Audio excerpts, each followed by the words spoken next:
केंद्रीय कर्मचारियों और पेंशनधारकों को इस डेट से मिलेगा 18 महीने का डीए अर्य, सामने आई बड़ी अपडेट। केंद्रीय कर्मचारियों के लिए एक बड़ी महत्वपूर्ण खबर सामने आ रही है। केंद्रीय कर्मचारियों का बकाया महंगाई भत्ता जल्द ही मिलना शुरू हो सकता है। सूत्रों की माने तो 18 महीने का महंगाई भत्ता जो बकाया है, जनवरी से जारी किया जा सकता है। कर्मचारियों के द्वारा लंबे समय से 18 महीने का महंगाई भत्ता मांगा जा रहा था और अब उम्मीद है कि जल्दी सरकार इस पर बड़ा फैसला लेगी।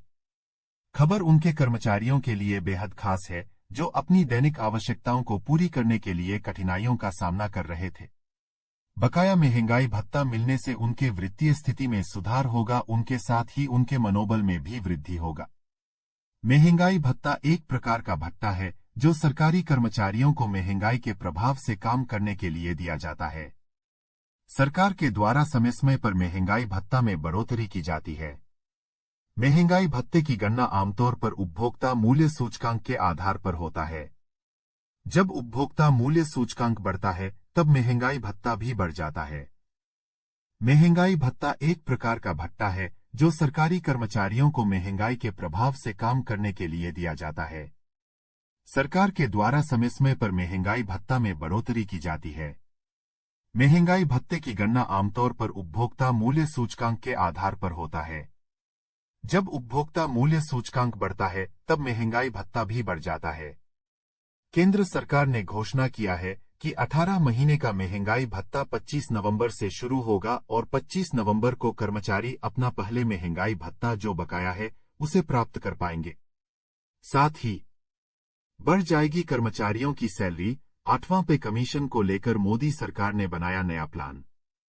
केंद्रीय कर्मचारियों के द्वारा लंबे समय से 8वें पे कमीशन को लेकर मांग की जा रही है। इसके लिए कर्मचारी संगठनों ने कई बार हड़ताल भी किया है और सरकार को भी कई बार चिट्ठी लिखा जा चुका है। लेकिन अब उम्मीद है कि अगले साल 8वां पे कमीशन लागू हो जाए। 8वां पे कमीशन लागू होने के बाद न्यूनतम बेसिक सैलरी में 18,000 से लेकर 34,000 तक की बढ़ोतरी देखने को मिलेगी। कर्मचारी ही नहीं बल्कि पेंशनर्स को भी काफी लाभ मिलेगा। पेंशनर्स के पेंशन में भी बढ़ोतरी हो जाएगी। एक और बड़ी खबर आ रही है कि जुलाई से दिसंबर के पीरियड के लिए महंगाई भत्ता में 3% की बढ़ोतरी दी गई है। इसके बाद डीए बढ़कर 53% हो गया है। यह 1 जुलाई 2024 से लागू होगा। इसका साफ मतलब है कि अक्टूबर की सैलरी के साथ कर्मचारियों को 3 महीने का एरियर भी मिलेगा। दिवाली से पहले सरकारी कर्मचारियों के लिए यह बड़ी खुशखबरी सामने आ रही है। सूत्रों की माने तो 2025 के बजट में 8वीं पे कमीशन की घोषणा हो सकती है। सरकार के द्वारा हर 10 साल में पे कमीशन लागू किया जाता है, इसलिए 2025 के बजट को लेकर कर्मचारियों को काफी ज्यादा उम्मीद है। एक यूनियन नेता ने कहा कि अगर सरकार बजट के दौरान यह ऐलान करती है तो इसे लागू करने में कुछ समय लग सकता है। पिछली बार 7वें वेतन आयोग को रिपोर्ट तैयार करने में 18 महीने से अधिक का समय लगा था और इसे जनवरी 2016 से लागू किया गया था। 8वें पे कमीशन लागू होने के बाद कितनी बढ़ जाएगी सैलरी? मीडिया रिपोर्ट्स के माने तो 8वां पे कमीशन लागू होने के बाद सैलरी में काफी ज्यादा बढ़ोतरी देखने को मिल सकती है। पिछली बार 3.68 के फैक्टर की मांग की गई थी, लेकिन सरकार ने इसे 2.57 पर लागू किया। अब उम्मीद है कि 8वें वेतन आयोग में फिटमेंट फैक्टर 1.92 हो सकता है। अगर 1.92 का फैक्टर तय होता है तो मौजूदा न्यूनतम वेतन 18,000 रुपये से बढ़कर लगभग 34,560 रुपये हो सकता है। साथ ही केंद्र सरकार के कर्मचारियों के लिए एक बड़ी खबर सामने आ रही है। 8th पे कमीशन में फिटमेंट फैक्टर को 2.57 से बढ़ाकर 2.86 गुना किया जा सकता है। यह बदलाव सैलरी और पेंशन दोनों में बड़ा इजाफा ला सकता है। इस सुझाव को national council of joint consultative machinery (JCM) के सचिव कर्मचारी पक्ष शिव गोपाल मिश्रा ने हाल ही में एक बयान में साझा किया है। फिटमेंट फैक्टर का उपयोग केंद्रीय कर्मचारियों की नई बेसिक तय करने के लिए किया जाता है। वर्तमान की बेसिक को फिटमेंट फैक्टर से गुना करने पर कर्मचारी को नई बेसिक मिलती है। उदाहरण, यदि किसी कर्मचारी की वर्तमान बेसिक 20,000 रुपये है और फिटमेंट फैक्टर 2.87 है, तो नई बेसिक होगी 20,000 रुपये 2.86 57,200 रुपये। फिटमेंट फैक्टर बढ़ने से कर्मचारी की कुल सैलरी में बड़ा बदलाव होगा। वर्तमान फिटमेंट फैक्टर 2.57। इसे 2016 में लागू किया गया था। कर्मचारियों की सैलरी और पेंशन में बड़ा सुधार हुआ। प्रस्तावित फिटमेंट फैक्टर 2.86। यह बदलाव सैलरी में औसतन 11% से 15% की वृद्धि करेगा। कर्मचारियों की मांग है कि इसे जल्द से जल्द लागू किया जाए। जेसीएम सचिव शिव गोपाल मिश्रा ने कहा है कि वे 8वें वेतन आयोग में फिटमेंट फैक्टर बढ़ाने के लिए सरकार से अनुरोध करेंगे। वेतन संशोधन हर 10 साल में होता है।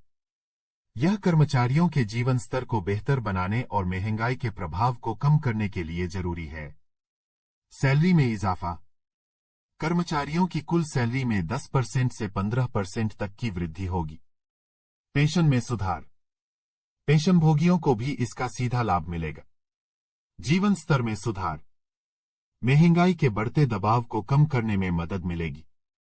मनोबल में वृद्धि। कर्मचारी खुद को आर्थिक रूप से अधिक सुरक्षित महसूस करेंगे। इसे 2.57 से बढ़ाकर 2.86 किया जाए। भत्तों में संशोधन। डीए, एचआरए, यात्रा भत्ता आदि को महंगाई के अनुसार पुनः निर्धारित किया जाए।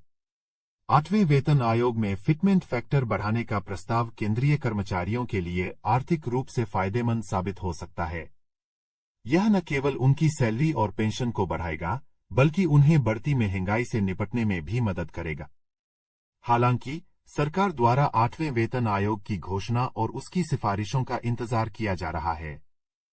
सरकार और कर्मचारियों के बीच इस मुद्दे पर चर्चा जारी है और उम्मीद की जा रही है कि जल्द ही एक सकारात्मक फैसला आएगा। साथ ही केंद्र सरकार ने एनपीएस में सुधार कर एक नई योजना यूनिफाइड पेंशन स्कीम की घोषणा की है, जिसे अप्रैल 2025 से लागू करने का प्रस्ताव है। लेकिन इस योजना से सरकारी कर्मचारी संतुष्ट नहीं हैं।